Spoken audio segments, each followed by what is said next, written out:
Escute a palavra de Deus para você hoje, porque uma palavra de Deus pode mudar a sua vida eternamente. Amém? Eu quero compartilhar algo da minha última mensagem, foi sobre o fim dos tempos. Esse assunto, existem muitos pontos de vista sobre este assunto no corpo de Cristo, mas a palavra de Deus é uma. Amém? Será interessante um dia quando chegarmos no céu e descobrimos o que o Senhor quis dizer com as palavras que disse. Mas a Bíblia não é assim tão difícil de ser entendida. Ela não é difícil de ser entendida. Mesmo o Apocalipse não é difícil de ser entendido. Apocalipse tem uma bênção especial para aquele que lê. Não compreendemos porque não entendemos as simbologias, não entendemos as tipologias do Antigo Testamento. Amém?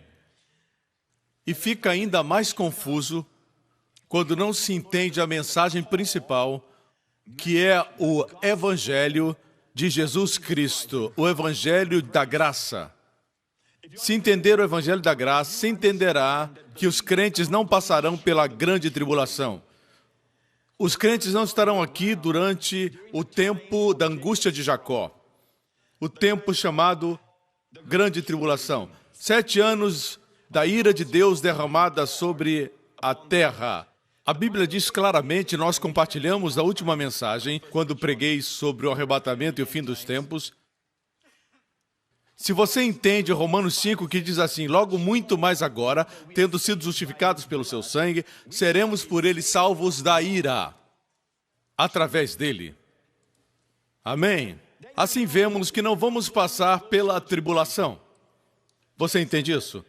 Logo após nossa mensagem sobre o arrebatamento ser colocada no YouTube, houve muita oposição, como também aconteceu quando preguei sobre a graça. Foi o mesmo tipo de reação, de forte oposição, como também aconteceu quando eu preguei sobre falar em línguas e sobre a ceia do Senhor. Em todos esses casos, o diabo se opôs fortemente porque esses assuntos fortalecem, edificam e apresentam a bem-aventurada esperança. O diabo não quer que você tenha esperança, ele quer que você esteja deprimido, que você continue olhando para o que acontece no mundo, ele quer que consuma essas más notícias do mundo e fique deprimido. Ele quer que você olhe ao redor e fique angustiado. Ele nunca quer que você olhe para cima e descanse. Nunca. A palavra homem no grego é antropos e é composta por 2 palavras. Certo, se analisarmos, são as palavras ficar de pé e olhar para cima. De toda a criação de Deus, o homem fica de pé e olha para cima. Não era para o homem olhar para baixo. Amém. Jesus tinha pouco e muita gente para alimentar. Mais de 5.000, incluindo mulheres e crianças, chegariam a 10.000 pessoas que estavam famintas. Ele tinha pouco em suas mãos, 5 pães e a Bíblia diz 2 peixinhos. E ele olhou para cima. Foi essa postura que Deus criou o homem para ter. Olhar sempre para cima. Essa é a verdadeira humildade. Você é mais ousado quando você olha para cima. Você amedronta o diabo quando você olha para cima. O diabo quer que você olhe para os lados, olhe para os outros e faça comparações. Amém? Comparar, competir, ter ciúmes e inveja. Jesus diz que nós devemos segui-lo. Olhar para o homem glorificado e exaltado que está à destra do Pai. Aquele que tem toda a autoridade nos céus e na terra. Ele é o seu mestre. Ele é o seu salvador. Olhe para ele. Posso ter um amém? Alguns dizem que o arrebatamento é um assunto que foi ensinado nos anos 1800, nos anos 1900, e até mesmo a palavra rapto eles criticam. E dizem, a Bíblia tem palavras que nós usamos para facilitar a comunicação, mas se você arguir que a palavra rapto não está na Bíblia, eu respondo dizendo que a palavra trindade também não aparece na Bíblia. Mas a verdade do Deus triuno, não 3 deuses, mas um Deus, 3 pessoas divinas, Pai, Filho e Espírito Santo, é uma verdade bíblica. Para ajudar as pessoas a entenderem, é usada a palavra trindade, ou triunidade, 3 em 1. O mesmo se aplica à palavra hapazo, no grego, que é arrebatamento, retirada, que está em 1 Tessalonicenses 4, verso 17, que diz que quando o Senhor vier, arrebatará a igreja. Você não gosta da palavra rapto? A palavra rapto quer dizer... Quando pensamos na palavra rápido, pensamos em alguém que foi sequestrado, que foi tirado. Mas nesse caso, rápido é ser tirado da terra fisicamente. Eles dizem que foi uma palavra criada nos anos 1800, no século XIX, por algumas pessoas que profetizavam, e alguém profetizou naquela reunião e usou a palavra rapto. Mas eu quero mostrar para você que não é algo que surgiu primeiramente no século XIX. Igreja, é importante entender isso porque o diabo quer roubar você da bem-aventurada esperança. A postura bíblica para o verdadeiro cristão não é esperar pela morte para encontrar o Senhor. Mesmo na época de Paulo, era esperar o retorno de Jesus. 1 Tessalonicenses fala a respeito dos crentes, e essa epístola foi escrita aos Tessalonicenses, aos que moravam na cidade grega, chamada Tessalônica, porque eles mesmos anunciam de nós qual a entrada que tivemos para convosco e como dos ídolos vos convertestes a Deus para servir o Deus vivo e verdadeiro e esperar dos céus o seu Filho. Note que depois que você vai para Deus, o que você faz? A postura cristã é esperar pelo Filho e não esperar pelo anticristo. Podemos estudar essas coisas, mas não podemos esperar o anticristo. Os cristãos devem esperar dos céus o seu Filho. Também não devemos esperar a morte. Isso não é bíblico. Temos que esperar dos céus o seu Filho. Depois de encontrar o único Deus verdadeiro, você deve esperar dos céus o seu Filho, a quem ressuscitou dentre os mortos, a saber, Jesus, que nos livra da ira futura. Está muito claro. Não está claro? Assim, não devemos olhar para Israel e dizer, Jesus morreu lá. Não, amigo, ele não está mais morto. Nós servimos um Cristo ressurreto. Ele já entrou no Santo dos Santos como homem glorificado. Sim, ele é Deus totalmente, mas também é plenamente homem. Um de nós chegou lá. O homem chegou lá. No Santo dos Santos. Hebreus 9 fala a respeito disso. Ele nasceu como homem para conquistar como homem. Sim, antes ele era totalmente Deus. Agora ele é totalmente Deus e totalmente homem. E por isso ele nos representa. Ele é o cabeça da raça humana, assim como Adão foi. Quando Adão pecou, você estava lá? Não, mas você caiu com ele. Assim como seu avô, se ele tivesse morrido quando ele tinha 3 anos de idade, você não estaria aqui. Você não pode dizer que é injusto, isso é um fato. Alguns estão entendendo. Se o seu avô morresse quando ele tinha 3 anos, você não estaria aqui agora. A linhagem teria parado. Assim, gostemos ou não, nossas vidas estão ligadas aos nossos pais e aos nossos antepassados, até chegar a Adão. Mas Deus disse que porque Adão caiu, você tem cabelos brancos ou você não tem cabelos, por isso seu corpo envelhece, existem enfermidades e, por fim, existe a morte. É por isso que existem doenças, é por isso que você tem esse cansaço crônico. Essa não é a vontade de Deus para o homem, mas a Bíblia chama a morte nosso inimigo número 1 em 1 Coríntios 15. O último inimigo a ser aniquilado é a morte. Deus queria que o homem vivesse para sempre, vivesse forte, vivesse jovem, vivesse eternamente. Esse é o sonho de Deus para os homens, mas Adão caiu. Adão cometeu traição. Por isso, toda a semente de Adão teve o sangue manchado pelo pecado. Uma criança não precisa ser ensinada a se rebelar.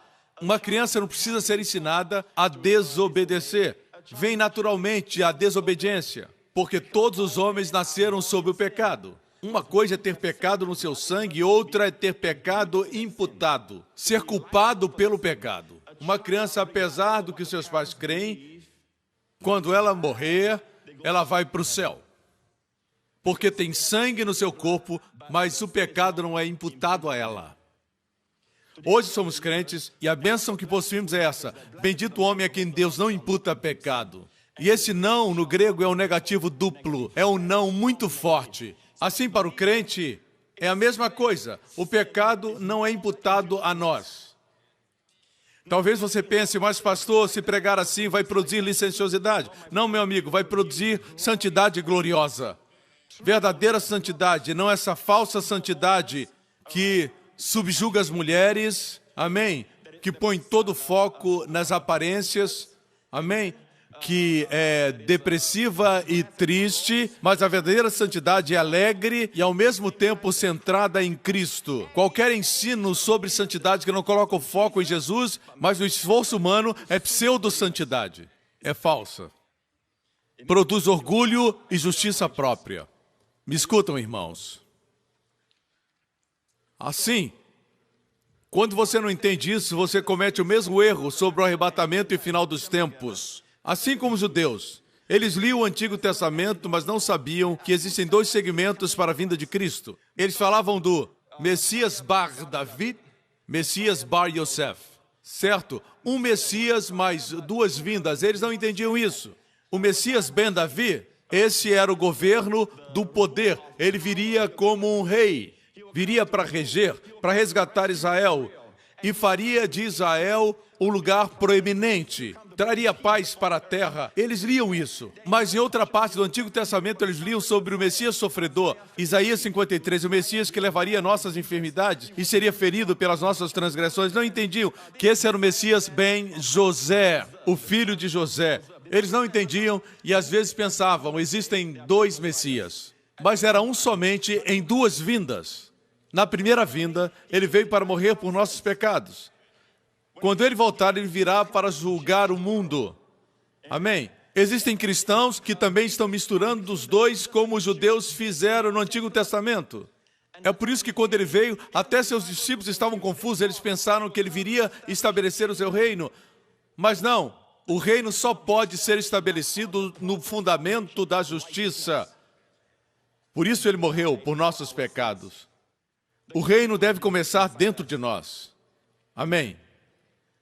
E foi isso que ele veio fazer. Eles ficaram desapontados. Mesmo depois que ele ressuscitou dos mortos, eles perguntaram, Senhor, é agora a hora de restaurar o teu reino? Ele disse, não compete a vocês conhecer os tempos e as estações antes de subir. E era o Cristo ressuscitado falando com os seus discípulos. Ainda temos a mesma confusão hoje. O que é o arrebatamento? O que é a segunda vinda? Existem dois aspectos quanto à segunda vinda. Anote aí. O primeiro aspecto é que ele estará vindo para os seus santos. Depois de fazer isso, o Senhor Jesus virá com os seus santos. Uma vez mais, o arrebatamento é Jesus vindo para os seus santos, não para julgar seus santos. Todo julgamento foi feito na cruz.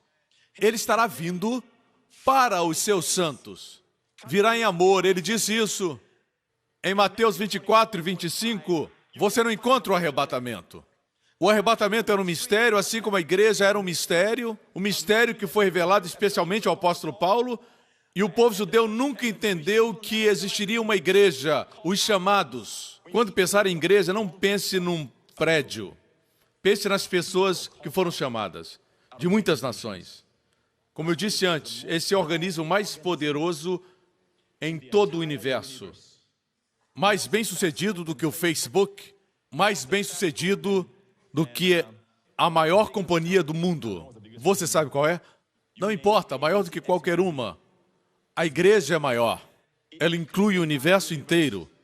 Tem muitos membros e é chamado corpo de Cristo. E é o sonho do Pai.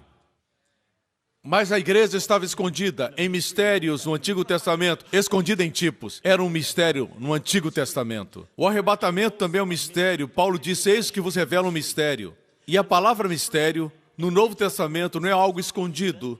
É algo que estava escondido no Antigo Testamento, mas foi revelado. Você me acompanha? Se diz que a palavra rápido foi um termo inventado por alguns no século XVIII e XIX, mas deixe-me dizer que Shakespeare, que viveu no século XVII, usou o termo rapto na sua peça Péricles, no ato 2, cena 1. Não se referindo a algo bom, mas se referindo à transferência de um lugar para outro. Ele falava do rapto do mar, não dos céus, mas do mar. Ele usou essa terminologia porque era muito utilizada naqueles dias, referindo-se à remoção. Pode também significar algo muito bom, algo arrebatador, mas não se referia a isso, se referia a mover de uma cena para outra. E ele utilizou isso no século XVII, irmãos.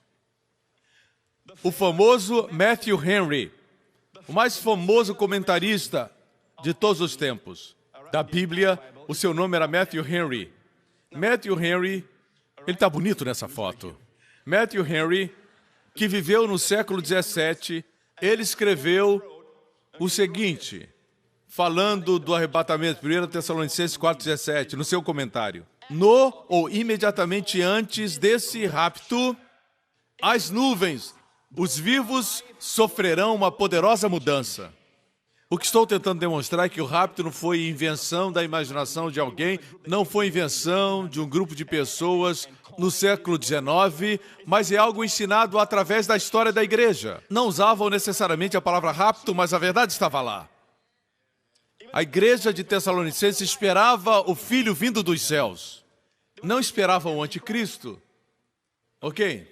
Esse foi Matthew Henry. Examinemos outro famoso pastor que disse no seu comentário expositor prático, esse foi o Dr. John Guise. Dr. John Guise viveu de 1680 a 1761, portanto, antes do século XIX. Viveu na época de Shakespeare. E o que ele escreveu com respeito a 1 Tessalonicenses 4,17? Nós seremos carregados por um rapto divino. Veja então que essa palavra não surgiu da imaginação de alguém. Ok? Voltemos então.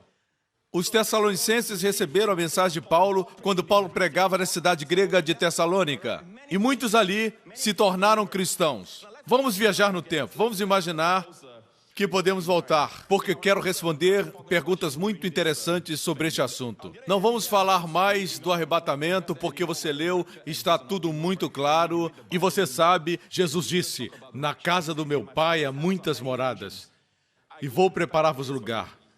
E se eu for e preparar lugar, voltarei e vos tomarei para mim mesmo. Aí está o arrebatamento. No cenáculo você encontra verdades da igreja, em forma de semente. Em Mateus 24 e Lucas 21, estava falando com judeus sobre o fim dos tempos. Não vemos a igreja nesses textos. Existirão terremotos em vários lugares, nações, grupos étnicos se levantarão contra grupos étnicos, fome haverá. Está falando para os discípulos judeus naquela época. Note o pano de fundo, de onde ele fala, do Monte das Oliveiras. Ele está falando para os judeus que crerão nele durante a tribulação. Ele diz para eles vigiarem e orarem. Não se refere a nós, devemos sempre estar vigiando e orando em todas as áreas da nossa vida, amém? Orar e vigiar por seus filhos, orar e vigiar, amém? Não peça que outra pessoa vigie e ore por seus filhos. Deus tem o poder para influenciá-los. Suas broncas não podem fazer o que a graça de Deus pode fazer por seu filho.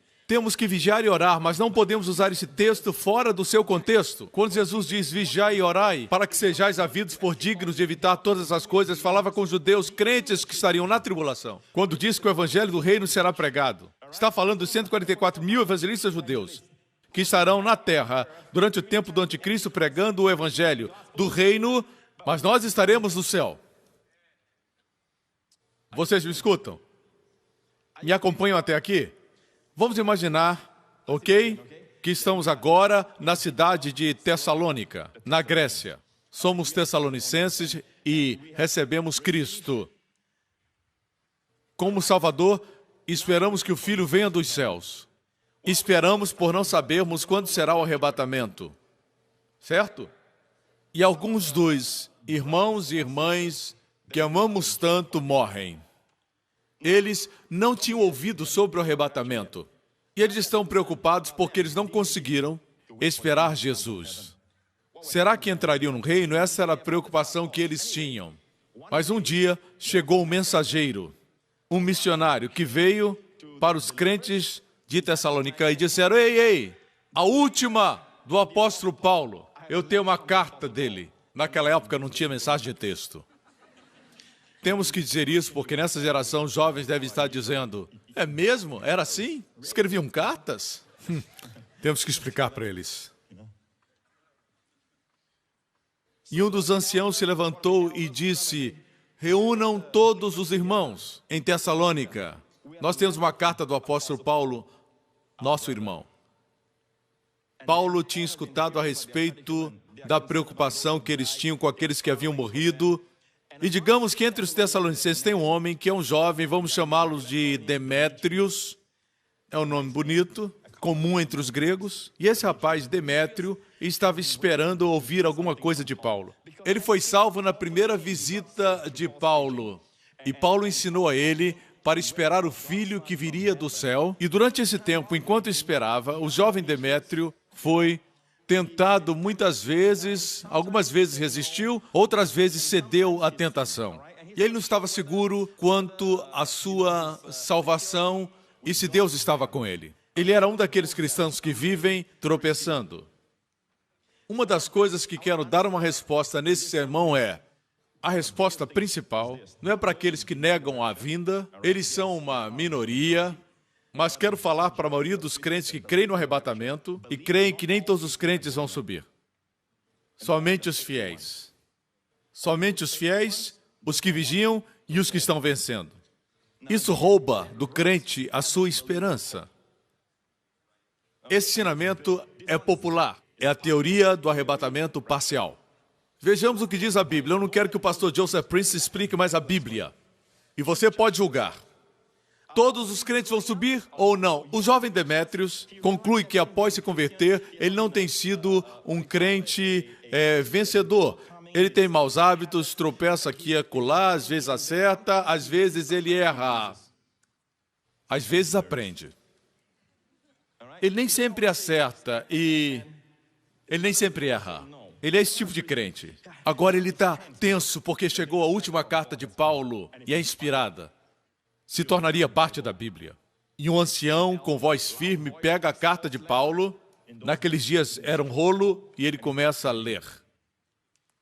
Você lembra que eu disse no capítulo 1, vamos ler agora: esperar dos céus o seu Filho, a quem ressuscitou dentre os mortos, a saber, Jesus, que nos livra da ira futura. Então, ele continua lendo. E Paulo diz nessa carta: sabem qual é a minha coroa de gozo? São vocês, quando Cristo retornar. Isso está em 1 Tessalonicenses. Então ele fala assim, no capítulo 4, ok? E ele diz: não quero que sejais ignorantes, irmãos, acerca dos que já dormem, ou seja, aqueles que já morreram, para que não fiquem tristes como os que não têm esperança. Porque se cremos que Jesus morreu e ressuscitou, assim também aos que em Jesus dormem, Deus os tornará a trazer com ele. Próximo. Dizemos pela palavra do Senhor, Demétrios está com ouvidos atentos. Veja, não devemos nos entristecer com os irmãos que morreram. Paulo diz, não se entristeçam como os do mundo, que não têm esperança. Digo isto pela palavra do Senhor. Portanto, o que Paulo vai dizer é palavra do Senhor. Deus vai dizer algo e Paulo será somente o mensageiro. Que nós... Demétrio começa a tremer e o ancião dá uma pausa. E nós? Nós quem? Os que somos fiéis? Que somos vencedores? Que somos vigilantes? Quais são os cristãos que vão subir? Nós. Vamos, fale. Dizemos pela palavra de Deus que nós, os que ficarmos vivos. O único critério é ficarmos vivos. Assim, igreja. Eu creio que vai acontecer exatamente assim. Amém? Eles estavam ansiosos por ouvir: nós que somos fiéis, não. Nós que somos vencedores, não. Nós que somos vigilantes, não. Nós que ficarmos vivos. Veja, se restringe aos crentes. Isso é para os crentes. E entre os crentes existem diferentes níveis de fidelidade, diferentes níveis de dedicação, diferentes níveis de consagração. Posso ter um amém? Os que ensinam o arrebatamento parcial. Quem deu eles a autoridade para julgar quem é que é mais fiel para subir? O apóstolo Paulo, inspirado pelo Espírito, disse: nós os que ficarmos vivos. Se você é crente e estiver vivo, no arrebatamento você vai subir. Contra a lei da gravidade que ele mesmo instituiu. Porque nós que ficarmos vivos para a vinda do Senhor, não precederemos os que dormem. Porque o mesmo Senhor, eu amo isso. Poderia ter dito, o Senhor descerá, mas ele disse, porque o mesmo Senhor. Isso é maravilhoso. Porque o mesmo Senhor descerá do céu com alarido. Será um alarido de alegria. Após 2000 anos, será um alarido de um capitão que convoca os seus homens, com voz de arcanjo, será provavelmente o arcanjo Miguel, e com a trombeta de Deus, a última trombeta, e os que morreram em Cristo ressuscitarão primeiro. Todos os que morreram desta ou daquela enfermidade, aqueles que morreram de velhice, lembrem-se disso, eles ressuscitarão. E serão os primeiros a ressuscitar. Antes de nós que estivermos vivos, os que morreram em Cristo ressuscitarão primeiro, depois nós, os que ficarmos vivos, seremos o quê? Arrebatados. Os fiéis? Não, os que estiverem vivos. Ele está confirmando o que falamos. Nós que estivermos vivos seremos arrebatados, juntamente com eles nas nuvens, a encontrar o Senhor nos ares. Lembre-se que essa é a volta do Senhor para os santos. E assim estaremos sempre com o Senhor, portanto, consolai-vos uns aos outros com essas palavras. Aqui é o Senhor vindo para os seus santos. Quando ele voltar no final da tribulação, para os crentes judeus, em Israel, haverá um avivamento em Israel. Quando ele voltar, todo Israel será salvo. Virá resgatar Israel dos seus inimigos. E dessa vez ele virá com os seus santos. Veja, para que ele venha com os seus santos, Enoque profetizou no livro de Judas, eis que o Senhor virá com os milhares dos seus santos, número representativo das multidões. O Senhor virá com seus santos resgatar Israel. Nós estaremos com ele. Alguns se confundem e colocam a segunda vinda e o arrebatamento como se fosse uma coisa, balançam tudo e dizem, Jesus vem para os seus santos, ele vem para os seus crentes, os leva até a metade do caminho, depois diz, vamos retroceder, precisamos voltar. E o Senhor vem com, o Senhor vem para, e é uma grande confusão que ninguém entende.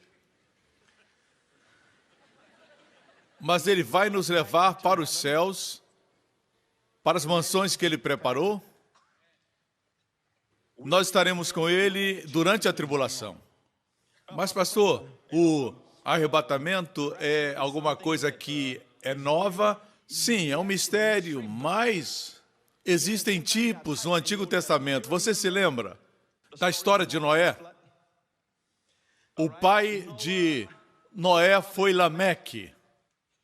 O pai de Lameque foi Metusalém e o pai de Metusalém foi Enoque.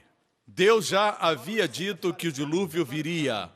Deus se cansou de toda a corrupção que estava acontecendo e de toda a violência e os assassinatos e da iniquidade dos homens. E a Bíblia diz que Deus viu Noé e Noé achou graça diante do Senhor.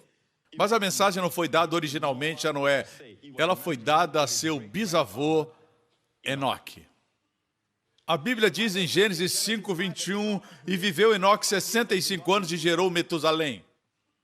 E andou Enoque com Deus depois que gerou Metusalém 300 anos e gerou filhos e filhas. Qual a revelação que recebeu quando andou com Deus? De todos os patriarcas nesse capítulo, a Bíblia diz que é o único que andou com Deus. Outros andaram, mas não foi mencionado. Mas ele foi. Na galeria dos heróis de Hebreus 11, diz que Enoque andou com Deus antes de ser transladado. Enoque não viu a morte. Versículo 24 diz, e andou Enoque com Deus e não apareceu mais, porquanto Deus o tomou para si. Não apareceu mais quer dizer que ele desapareceu, ele não morreu. Deus o levou. Aqui está a primeira vinda. Antes do dilúvio. Noé, o seu bisneto, Enoque gerou Matusalém, Matusalém gerou Lameque, Lameque gerou Noé. Ok? bem antes do dilúvio, antes do julgamento, Deus levou Enoque. Noé, por outro lado, passou pelo julgamento, protegido dentro da arca. Existirão santos na terra durante a tribulação? Sim. Mas pastor, por que não subiram? Porque se tornaram santos durante a tribulação. Leram o meu livro. É claro, não só o meu. O desaparecimento de muitos vai fazê-los ver. Na verdade, por causa disso, a anarquia vai tomar conta. Tudo isso porque a igreja desaparecerá. Quando olhamos para os eventos que acontecem no mundo hoje, o que você diz? Bem, o fato é esse. Vemos os sinais acontecendo. O foco está no Oriente Médio. Deus disse que seria assim. Jesus também disse que o foco estaria no Oriente Médio. Isso me lembra de uma história antiga e verdadeira que aconteceu na Inglaterra.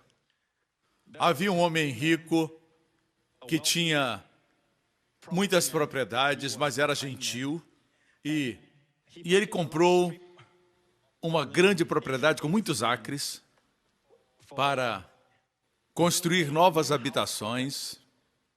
Mas no meio daquela propriedade existia um pequenino e dilapidado barraco. E uma velhinha morava lá, morava sozinha. E quando os mensageiros disseram para ela que o tempo dela ali estava terminando, a terra tinha sido vendida, de qualquer forma a casa dela era muito ruim e deveria ser demolida logo. Mas foi dito a ela que construiria uma nova casa para ela. E como é comum com os velhos, ela estava acostumada lá. E o dono daquela propriedade ouviu isso. E ele pessoalmente foi conversar com ela. E ele disse para aquela senhora: eu prometo que lhe darei uma linda casa, onde eu me assegurarei que a senhora terá eletricidade, terá água encanada, eles não tinham isso naquela época, e você não vai ter que fazer nada, eu vou construir a casa para a senhora, em um lugar onde a senhora vai ter ajuda quando precisar. Aqui a senhora está muito distante. A senhora não vai ter que se preocupar com nada. E ele disse para ela: quando a sua casa estiver pronta, eu vou vir pessoalmente levar a senhora. Bem, passaram-se 6 meses, e quando a data chegou, ela viu os tratores se aproximando da sua casinha. Não haviam começado, mas estavam fazendo os preparativos para demolir a casa. E um dos trabalhadores se aproximou e, muito atencioso, falou com ela: a senhora talvez esteja preocupada com barulho, mas nós não vamos demolir a casa ainda. Ela disse: não, eu não tenho medo, porque o dono me disse que quando estiver pronta a minha casa, ele vai vir me buscar. Por isso, mesmo vendo tudo isso, eu não tenho medo, porque ele está vindo. E como prometido, o homem veio, quando a casa estava pronta, e a levou para a sua nova casa, que era bem melhor do que aquele casebre onde ela morava. Como ela, irmãos, estamos vendo os tratores se preparando. Vemos somente os preparativos que ocorrem no Oriente Médio. Ele está voltando. Não precisamos ter medo. Ele vem nos buscar. Isso é maravilhoso. Existem pessoas que pensam que, quando pregamos sobre o arrebatamento e a volta de Jesus, as pessoas se tornam preguiçosas ou displicentes. Mas não é isso que a Bíblia diz. Vejamos 1 João capítulo 3, verso 2. Amados, agora somos filhos de Deus, ainda não é manifestado o que havemos de ser, mas sabemos que quando Ele se manifestar, em toda a sua glória e majestade, seremos semelhantes a Ele, porque assim como Ele é, o veremos. Agora mesmo estamos sendo transformados. Quando alguém prega a palavra da sua glória, somos transformados. Quando lemos a Bíblia e vemos sua glória, somos transformados. Quanto mais quando vermos face a face. Se você acha que agora você tem um toque do céu, você vai ser completamente celestial. Amém? Assim como é, o veremos. E qualquer que nele tenha essa esperança, que o diabo está tentando destruir. E qualquer que nele tenha essa esperança, purifica-se a si mesmo, como também ele é puro. É por isso que o diabo quer tirar a bendita esperança da igreja. É a esperança que purifica a igreja. Quanto mais pensa no céu, como seu lar, Sim, você cumpre as suas funções aqui na Terra, sem apego, como os valentes de Gideão, bebendo a água e olhando para cima. E não como os que mergulharam na água e foram desqualificados para executarem o serviço do reino de Deus. Olhe para cima. Prepare-se. Mas o arrebatamento para todo crente verdadeiro. Eu não sei quem vai ser arrebatado. Somente Deus sabe. Voltemos então para 2 Tessalonicenses 2:7. Somente há um que agora o retém até que do meio seja tirado. Como o Espírito pode ser tirado? Bem, no dia de Pentecostes, Deus o enviou, dessa feita para habitar com a igreja, e quando a igreja for tirada, e a igreja não é um prédio, somos nós, a habitação do Espírito. Quando a igreja for removida, o Espírito também será tirado. Então será revelado o iníquo, a quem o Senhor desfará pelo assopro da sua boca e aniquilará pelo esplendor da sua vinda. Esse sujeito está em algum lugar. Esse anticristo. Ele é o pior. É pior que Mussolini, pior do que Hitler, pior do que qualquer outro tirano ou terrorista através da história. Veja que ele não será revelado até que nós saiamos. Isso demonstra que nós temos poder contra ele. Por isso ele não se revela até que a igreja seja arrebatada. Muitos não gostam de ouvir sobre arrebatamento porque estão muito apegados aqui à terra. Tem muito ouro, muitas propriedades. Não querem falar do arrebatamento. Eu não entendo isso. Por essa razão, o arrebatamento nos purifica. Quando mais pensamos no arrebatamento, é claro que você pode investir, pode possuir coisas, mas tem que entender que isso tudo é temporal. Vivemos aqui para a sua glória. Investimos no ouro, mas usamos o ouro, na verdade, para quê? O ouro no céu será usado como asfalto. Você não ficou feliz, não importa. Eu não estou aqui para fazer você feliz. Estou aqui para ajudar você, para alimentar você, para abençoar você. Amém? Se você notar algo sobre Jesus, é que ele nunca se esforçava para ser gentil ou gracioso. Mas também não tinha problemas em ser rigoroso. Ele seguia o movimento do Espírito Santo. Ele ajudava, se fosse necessário corrigia, mas queria sempre amar você. Hoje nos esforçamos para agradar as pessoas, ao invés de amá-las. Voltemos à mensagem. Eu estou amando vocês. Entendendo isso, ocupem-se com as coisas daqui, vocês que são homens de negócio. Mas entendendo a sua vinda, façamos tudo na perspectiva correta. Olhando para cima, não fazendo da terra o seu destino. Você não se alegra com o arrebatamento? Seus filhos nunca mais vão ficar doentes ou ir para o hospital. Nunca contrairão uma enfermidade terminal.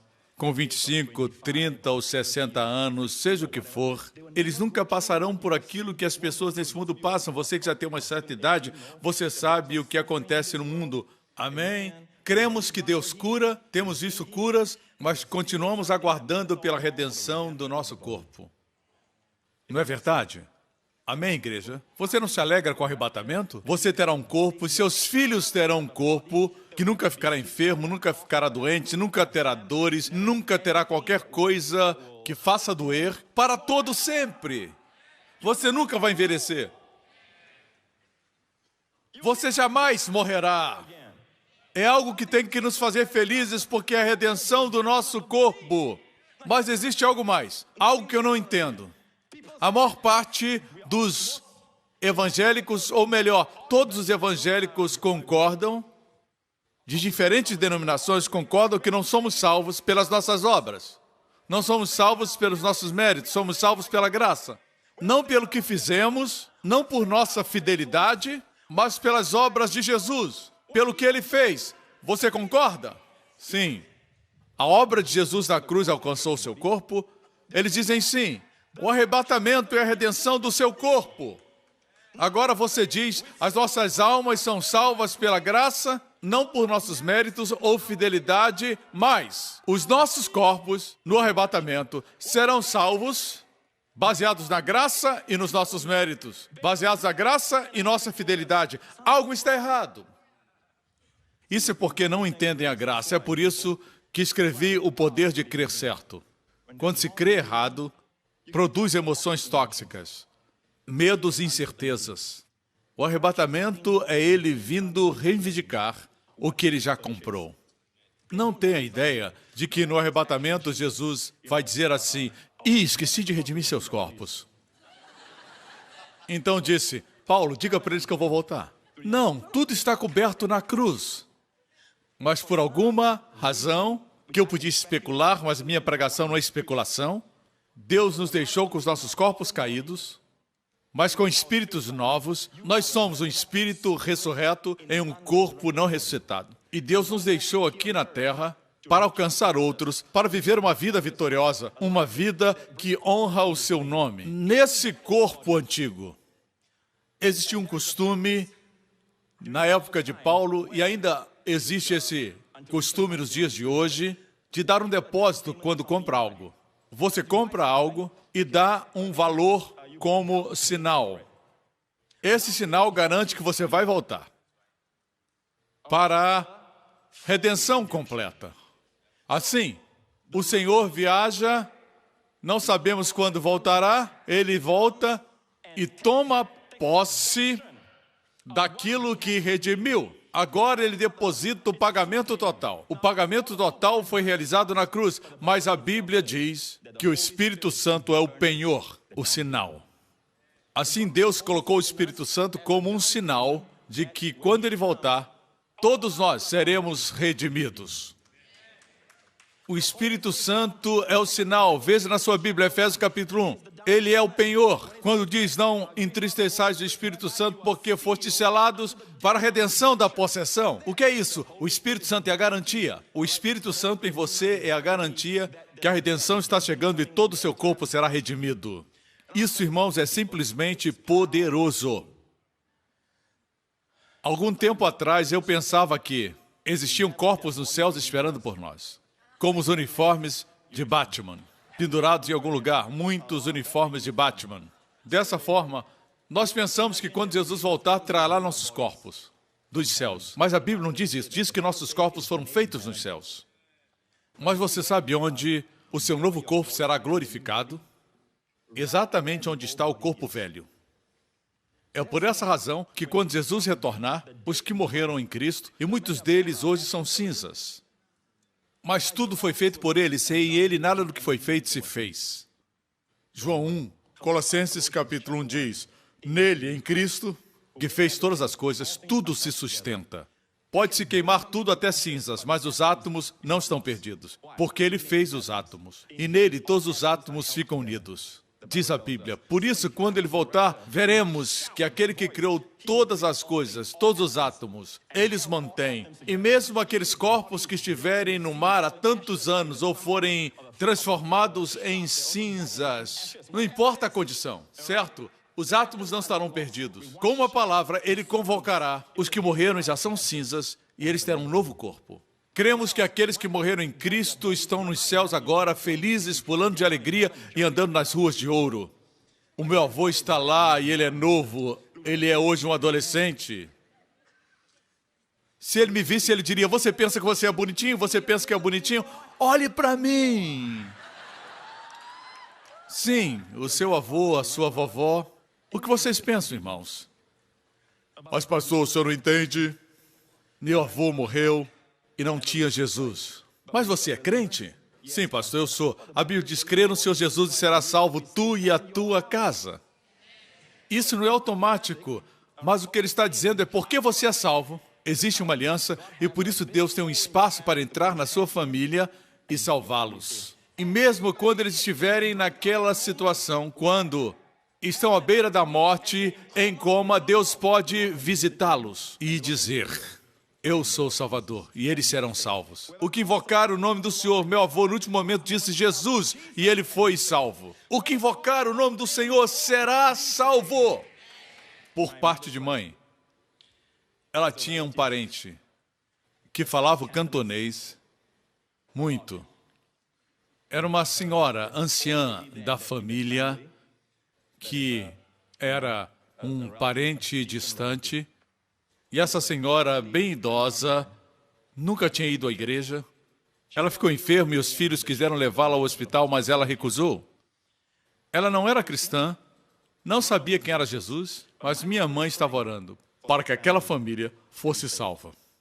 Um dia, ela chamou seus filhos, os filhos já falavam inglês, e ela falou com eles em cantonês. E ela disse, eu não tenho mais medo de ir para o hospital. Ontem à noite eu tive um sonho. E ela disse, Jesus veio a mim. Ninguém falou com ela a respeito de Jesus, ninguém achava que ela era capaz de entender sobre Jesus, mas ela menciona Jesus e depois fala com eles, um ou dois já eram crentes, e ela fala da Bíblia, verdades do Antigo Testamento, que, a não ser que lesse a Bíblia ou frequentasse a igreja, ela não entenderia, e ela falava em cantonês para eles. E ela disse que Jesus apareceu e falou com ela em cantonês. E disse, eu sou Jesus, não tenha medo, eu cuido de você. Então ela disse que ele vinha quase todas as noites ensinar a Bíblia para ela. Quando ela faleceu bem idosa, ela não morreu daquela enfermidade. Quando faleceu, ela tinha um sorriso e disse que veria Jesus. Ela nunca foi à igreja. Por isso, no momento do coma, no momento de um acidente, você não sabe como Deus age. É claro que você só pode ser salvo aqui nessa terra, a Bíblia diz, e é clara. Você não pode ser mais generoso do que Deus. Assim pensam os universalistas, que são mais generosos que Deus. Isso é impossível. Quando você não é como Deus, você não é generoso. Você impede o que Deus quer fazer. Deixe-me dizer isso, que nesse momento de transição, entre a vida e a morte, nós não podemos julgar. Se nesse momento Jesus disser, eu sou Jesus, e a pessoa disser, eu creio, salva. Escute, o ladrão da cruz disse assim, lembra de mim, quando entrar no seu reino. Só uma frase. E Jesus disse, hoje estará comigo.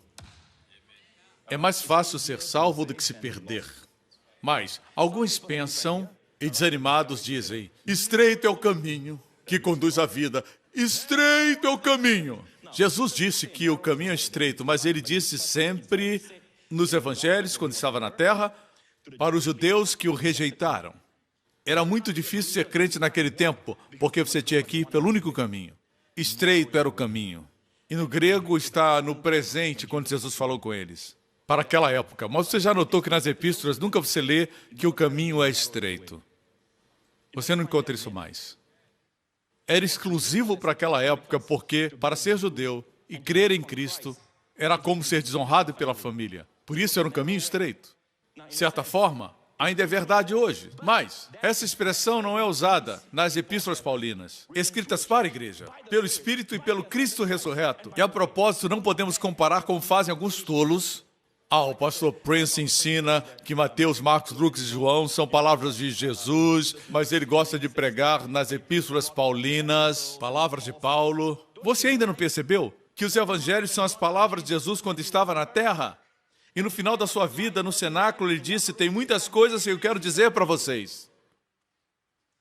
No final do seu ministério, ele disse, tem muitas coisas que eu quero dizer para vocês, mas não estão prontos. Quando o Espírito vier, guiará vocês em toda a verdade. Ele estava também se referindo ao ministério de Paulo. E esses críticos dizem, ele prega muito em Colossenses, Romanos, nas epístolas de Paulo, mas as epístolas paulinas não são palavras de Paulo. Ele disse, eu falo a vocês pela palavra do Senhor. Suas palavras são as palavras do Cristo ressurreto. Os evangelhos são as palavras de Jesus quando estava aqui na terra, que falava no contexto da lei, falava no contexto do povo do seu tempo, mas no final da sua vida ele disse que tinha muitas palavras ainda para nos dizer. E ele falou pelo Espírito para Paulo. As cartas de Paulo não são palavras dele, mas palavras do Cristo ressurreto que está no trono. Entendeu? Não tente criar uma competição entre Paulo e Cristo. As palavras de Cristo estão em vermelho. O original não tem essas palavras em vermelho. Por favor, não seja tolo.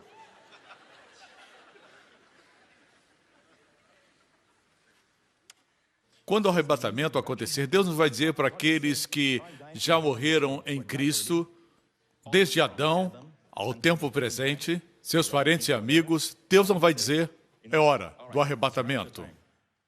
Vocês vão receber o corpo primeiro. Porque os que morreram em Cristo receberiam primeiro. Apesar de estarem no céu, seus corpos estão na terra. mesmo que estejam já dissipados, nada se perde diante de Deus. Ele vai reunir os átomos e vai glorificar lá onde o corpo estava. Será um testemunho da glória da redenção conquistada no Calvário. Você entende? E nós que estivermos vivos, você não vai dizer, a minha roupa de Batman está descendo. Não será desse jeito. A Bíblia diz que será o seu próprio corpo que imediatamente será glorificado. Será o mesmo, exceto tudo aquilo que caiu, vai voltar ao lugar. Todas as rugas que se formaram serão esticadas na sua face.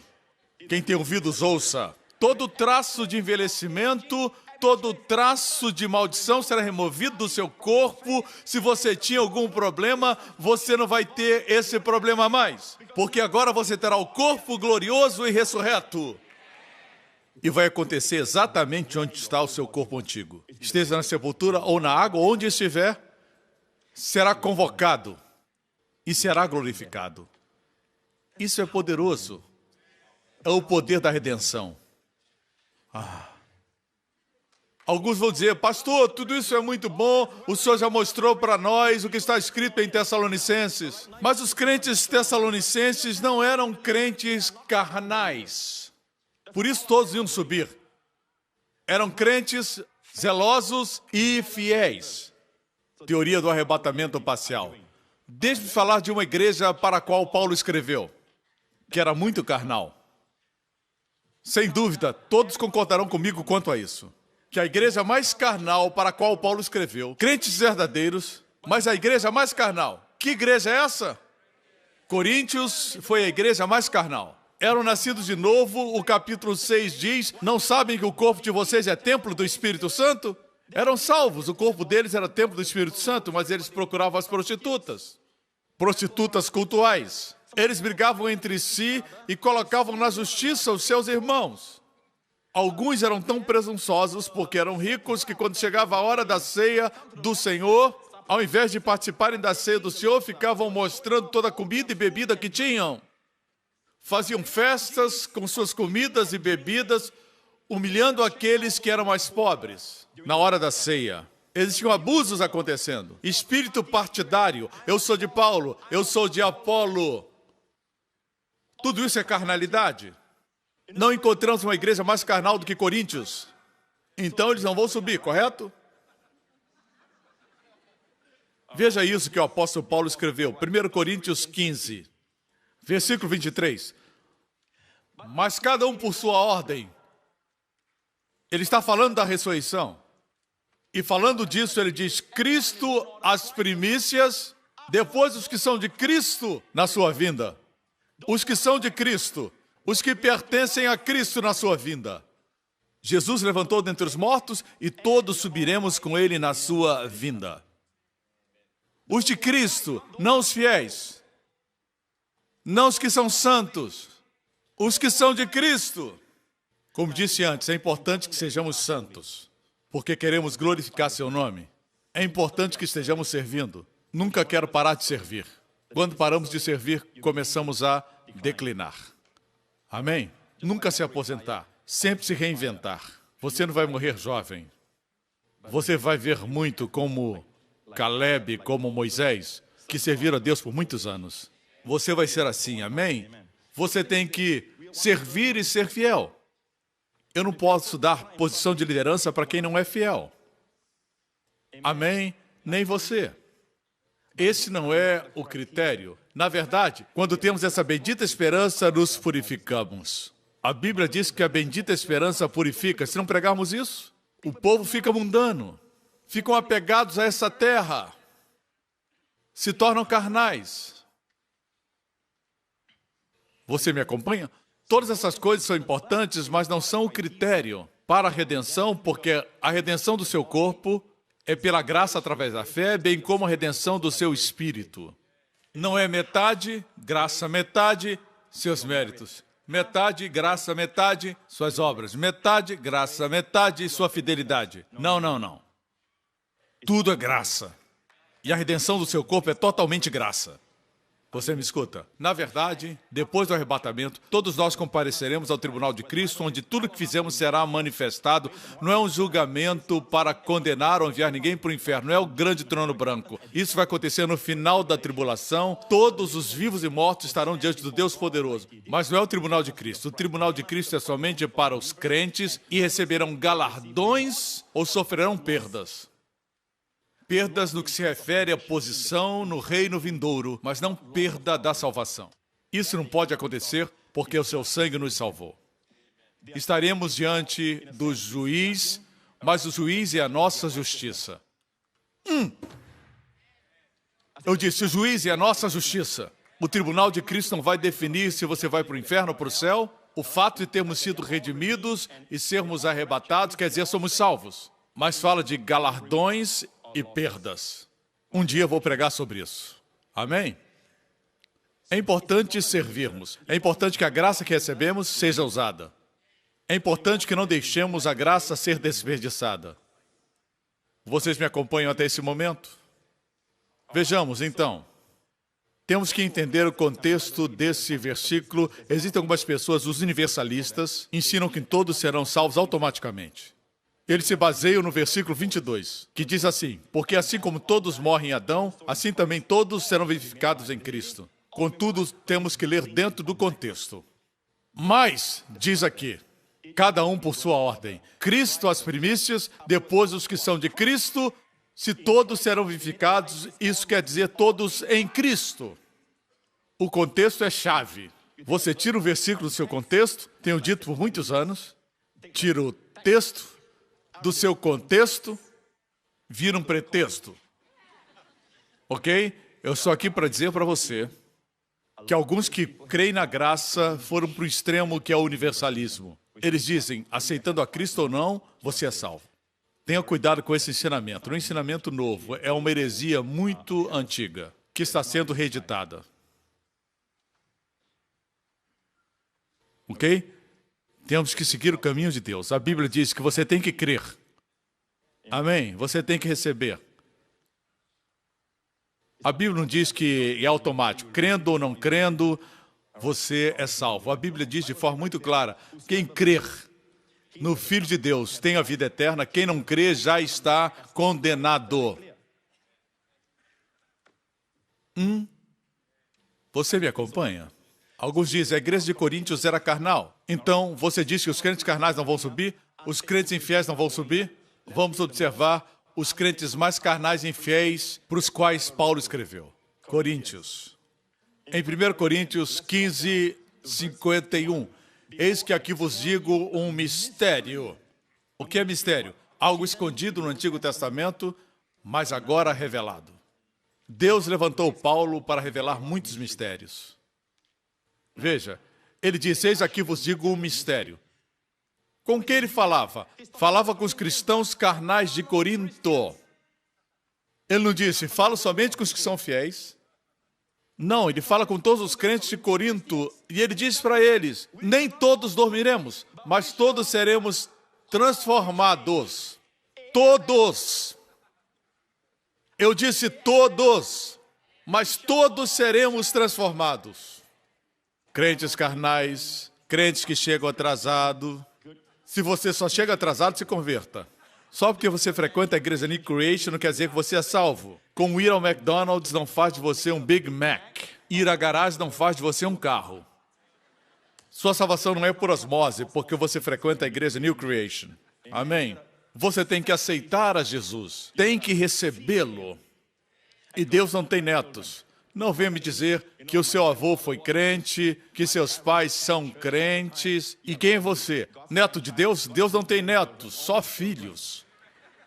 Então receba Jesus. No que tange a salvação, Jesus disse para Zaqueu, foi a única vez que ele disse isso, desce depressa. Jesus sempre foi calmo, muito tranquilo. Foi a única vez que disse, desce depressa, Zaqueu, me convém ir à sua casa. Quando se refere à salvação, temos que ter pressa. Não sabemos quando virá o fim. O arrebatamento é iminente. Não depende de Israel voltar para sua terra.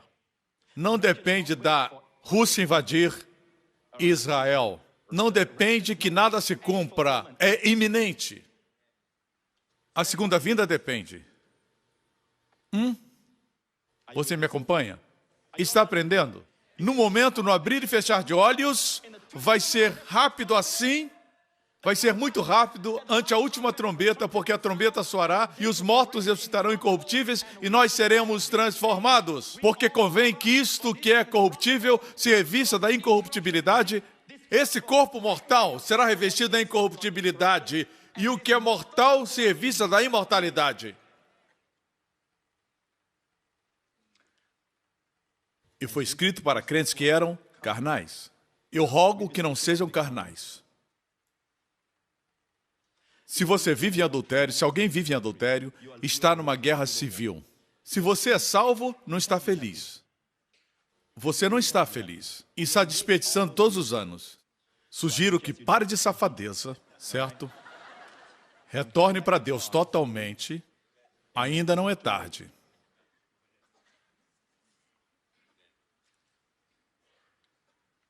Os que pregam a teoria do arrebatamento parcial, eles dizem que nem todos subirão, muitos são sinceros, e eles querem que as pessoas tenham medo, mas o medo é o pior motivador. A Bíblia diz: o amor de Deus nos constrange. Amém? Nos anos 90, quando aconteceu a Guerra do Golfo, eu vi na CNN que as igrejas registraram a maior frequência de todos os tempos, em toda a América. Mas não durou muito. Não se pode ir à igreja por medo. É o amor de Cristo que nos constrange. Posso ouvir um amém? Tendo dito isso, deixe safadeza. Se converta e volte para Jesus. Todos seremos transformados. Num momento, como você pode dizer que você o ama, espera o seu retorno, e você faz coisas que o desonram? Se você é um homem de negócios e o seu testemunho é de que você está sempre mentindo, enganando, e você afirma ser crente, não podemos desonrar o nome do Senhor, irmãos. Devemos glorificar seu nome. Só temos essa vida para viver. Só o que fazemos para Cristo permanece. Não viva para você mesmo. É uma vida vazia. Você termina com nada. Salomão descobriu isso, que ele podia ter tudo. Em Eclesiastes ele diz: tudo é vaidade. Porque o coração dele era muito grande para esse mundo. Deus fez seu coração muito grande para ser cheio de Jesus. Tudo nesse mundo deixa um gosto amargo na boca. Não satisfaz. Seu próximo livro é Cantares. Agora o objeto do seu amor enche o seu coração. Como diz o poema francês, o constrangimento das riquezas. O que você vê em Cantares, sua beleza, sua glória, é um constrangimento de riqueza, as riquezas da graça. Ainda estou aprendendo sobre sua graça. Estão aprendendo, irmãos? A propósito, voltemos para Enoque. Enoque gerou quem? O seu filho Metusalém. Voltemos a Gênesis 5, Metusalém. Enoque viveu uma vida que agradou a Deus e Deus o arrebatou. O levou para si. Eu acho que ele sabia que ia ser transladado. Assim, Enoque representa os crentes que serão tirados antes do juízo. Noé representa os crentes que passarão pelo juízo. Estes serão aqueles que serão salvos após o arrebatamento. Amém? Mateus 24, 25 não foi escrito para a igreja, mas para os remanescentes judeus do futuro. Crentes. Crentes em Jesus. Por isso a linguagem é judaica. Orem para que não aconteça no sábado. Enoque gerou Matusalém e andou com Deus. Quantos anos Metusalém viveu? Todos os dias de Metusalém foram 969 anos. Foi o homem que mais viveu na terra. 969 anos. O sujeito que mais viveu. Até Adão morreu o mais jovem. Por quê? Porque Enoque recebeu a revelação que o juízo viria, e quando seu filho nasceu, lhe deu o nome de Metusalém, o chamou Metusalém. A primeira parte, Matu, quer dizer morte. Quando ele morresse, Salém, ele viria. Matusalém, quando ele morrer, o juízo virá. Sempre que ficava doente, todos ficavam atentos. E oravam. Uma simples tosse e eles oravam. Imagine essa criança ficando enferma e toda a cidade, toda a vila, toda a vizinhança, trazendo todo tipo de ervas chinesas para curar o menino. Enoque pregava, a Bíblia diz em Judas que Enoque era um pregador. Ele pregava, o Senhor virá com milhares dos seus santos. Ele viu o futuro. E o menino cresceu e fez 60 anos, 70, 100, 200, 250, 300. E muitos que trouxeram as ervas morreram. Muitos dos seus vizinhos morreram. Muitos morreram. E ele fez 500, 550 anos, 600, 700, 800. E muitos morreram. As pessoas iam morrendo. Você sabia que ele viveu até o tempo de Noé? Noé era o seu neto e quando ele construiu a arca, ele estava vivo. Matu estava vivo. E o fato é este. Ele deve ter dito a Noé a respeito do fim, daquilo que o seu pai havia dito antes de ser arrebatado. Certo? Apesar de Enoque ter sido transladado, certo? Sem nunca ter visto a morte, seu filho na terra foi o homem que mais viveu. Por quê?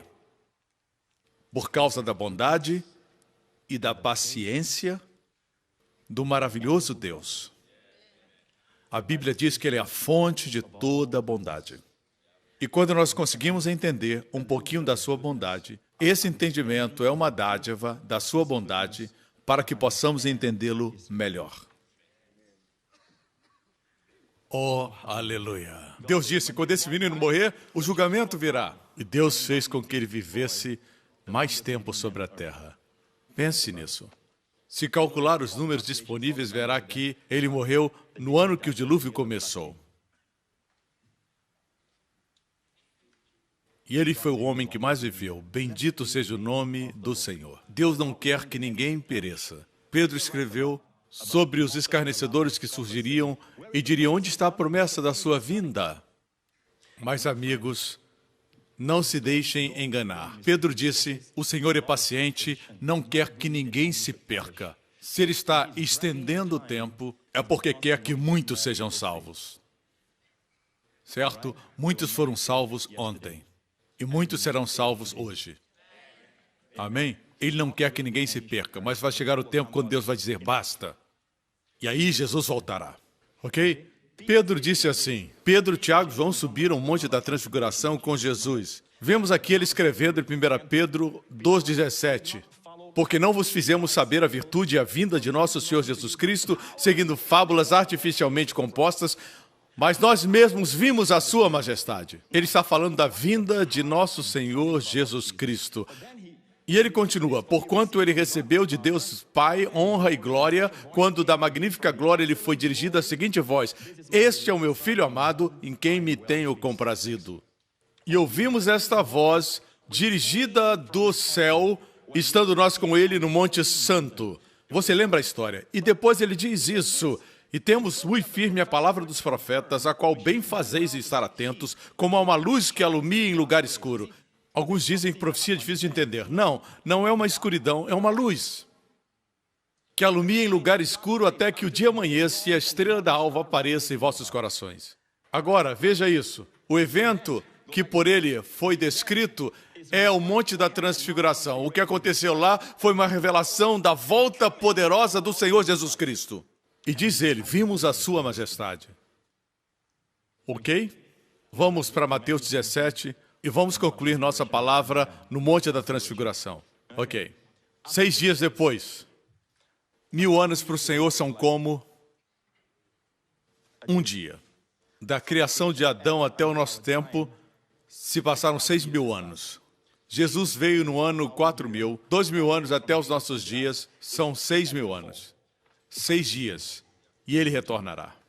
Nada é insignificante na Bíblia, nem mesmo números. 6 dias depois tomou Jesus consigo Pedro e a Tiago e a João, seu irmão, e os conduziu em particular ao alto monte e transfigurou-se diante deles. E o seu rosto resplandeceu como o sol, e as suas vestes se tornaram brancas como a luz. E eis que lhe apareceram Moisés e Elias falando com ele. Moisés e Elias, veja isso. Ele se transfigurou e o seu rosto brilhou. Pedro diz que aqui foi uma amostra da sua vinda. Fomos testemunhas oculares da sua majestade. É assim que ele virá. Nós estivemos lá no Monte da Transfiguração e vimos um pouquinho como será a sua vinda. Não era o Jesus que caminhava no Mar da Galileia, mas Deus revelou o verdadeiro Jesus, a glória que estava dentro. Jesus sempre estava escondendo a sua glória. Quando ele fazia milagres, ele escondia a sua glória. Não contem para ninguém, ele sempre tentava esconder a sua glória. Nós somos orgulhosos, queremos nos mostrar. Ele sempre se escondia. Mas agora ele brilha, ilustrando o seu retorno. De acordo com Pedro, representava a sua vinda, o poder da sua vinda. Mas em que sentido? Então aparecem Moisés e Elias. E por que eles são mencionados? Eles estão na montanha com ele. Por que eles estão lá? Veja isso. Quando Jesus voltar para Israel, ele voltará com todos os santos que foram arrebatados. Moisés representa os santos que morreram e ressuscitarão dos mortos no arrebatamento. Elias nunca morreu. Elias foi arrebatado aos céus em um redemoinho. Temos um outro arrebatamento, não só o de Enoque, agora o de Elias. Ele virá com os santos, com aqueles que morreram e ressuscitaram, e os que nunca morreram, mas subirão, com um novo corpo. Você entendeu? A propósito, Bertrand Russell, que é ateu, escreveu um livro Por que eu não sou cristão? Um dia dei uma olhadinha no livro e parei numa página quando ele falava por que ele não acreditava na Bíblia. E era porque o último versículo do capítulo 16 de Mateus diz assim: em verdade vos digo que alguns há dos que estão que não provarão a morte até que vejam vir o Filho do Homem no seu reino. E Russell disse que Jesus havia falado que as pessoas que estavam ao seu redor não enfrentariam a morte. E ele disse, ele nunca voltou. E o que Jesus disse? Até que o vejam vir o Filho do Homem no seu reino.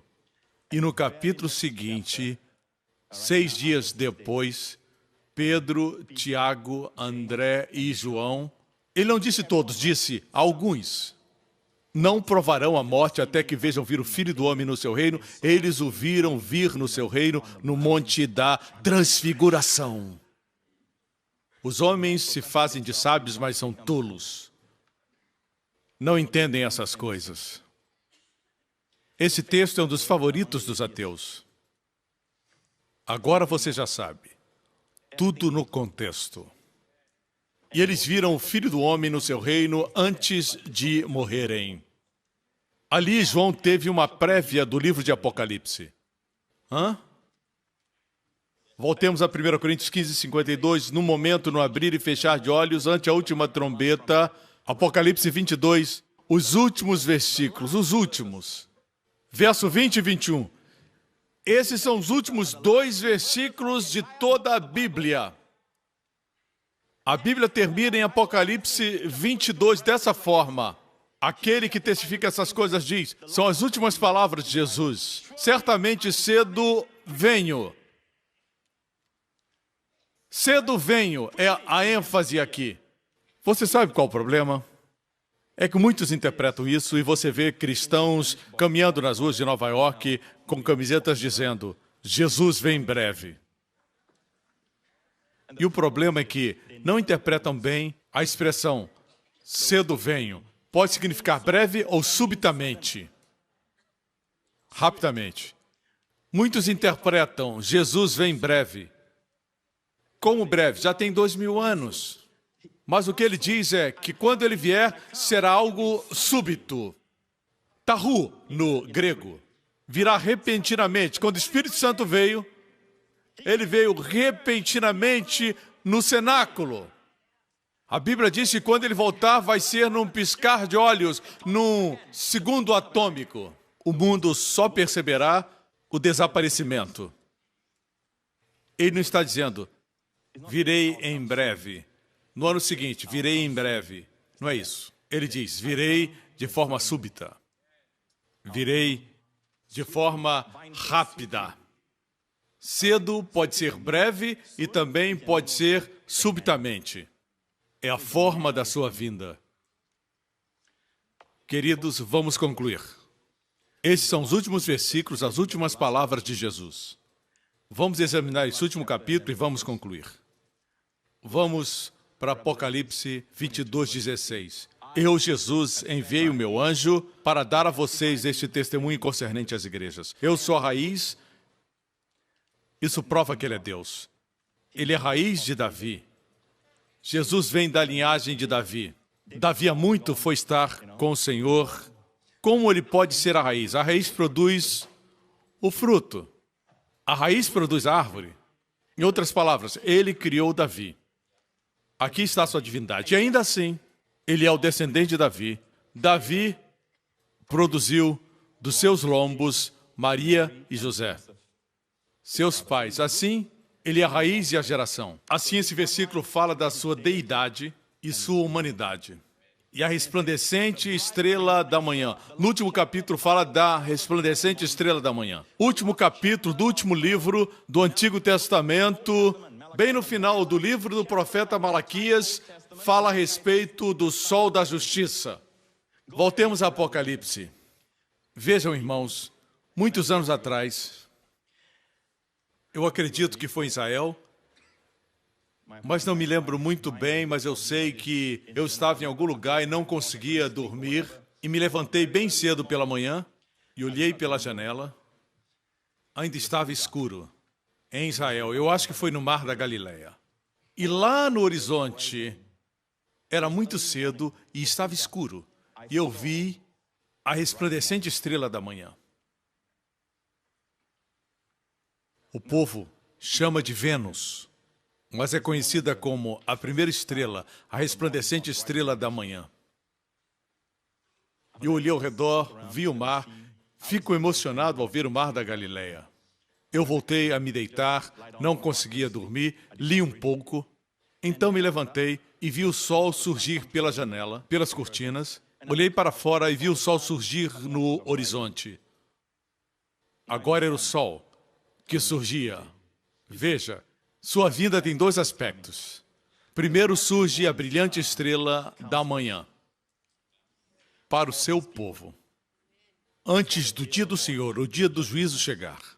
A estrela vem antes de surgir o dia. Ele vem para o seu povo, o povo da nova aliança. Por isso surge a estrela da manhã. Mas o último capítulo do Antigo Testamento, que é para o povo judeu, ele vem como o sol da justiça, após sermos arrebatados. Surgirá brilhante como no Monte da Transfiguração e salvará Israel. Aqui vemos os dois aspectos da sua vinda. Não aguardamos pelo anticristo. Não esperamos pela morte, aguardamos pelo Filho que virá dos céus.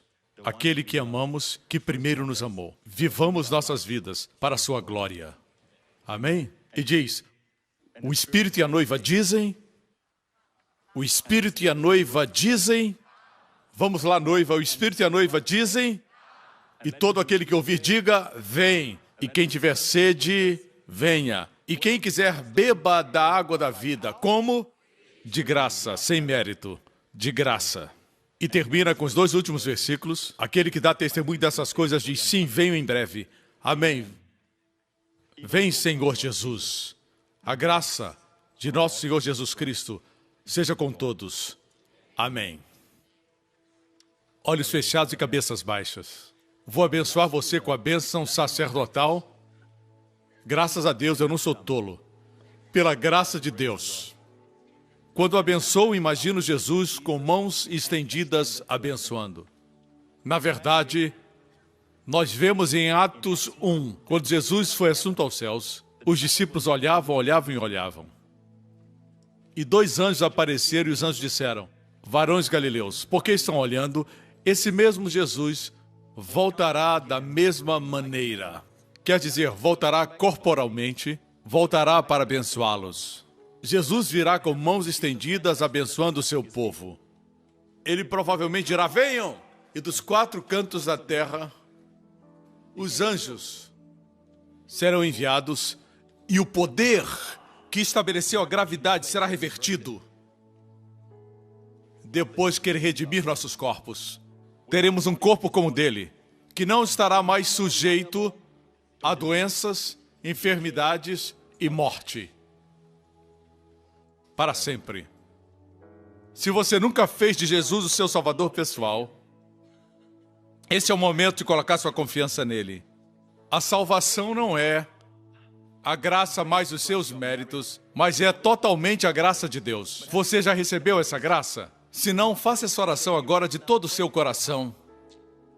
Não fale como um papagaio, mas faça essa oração do profundo do seu coração. Diga: Pai Celestial, eu creio que Jesus Cristo é o Filho de Deus, que o Senhor enviou para morrer por mim como Salvador.